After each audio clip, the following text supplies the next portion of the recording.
Hey, autos owners, Chris Walker again. Wanted to talk real quick about our oil stabilizer and its use inside diesel applications. A lot of people have asked, can I use the oil stabilizer in diesels? And yes, you can. It's just a great addition to the regular maintenance that you're using in diesels. We've had a lot of success in some bus applications, some fleet applications.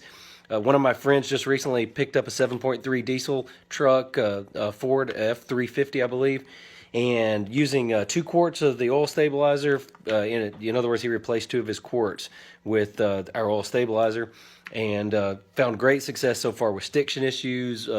Vibration has been reduced, and really noticed it in the pedal. So if you're asking if you can use it in diesel, of course you can. Just replace one of the quarts for every 4 to 5 with the Nano Pro. So like a lot of applications have about 12 to 14 quarts. So in those applications, 2 to 3, replace 2 to 3 of the quarts with this. I would recommend the 3 for a 14 quart.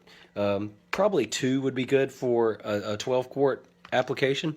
So anyway, the question has been asked, and so like I said, we've been seeing a lot of great success.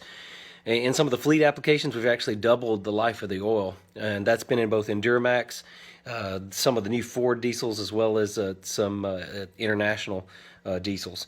So anyway, just give a quick update on that. We'll make sure on our labels next time we're going to add that for sure as some of the applications.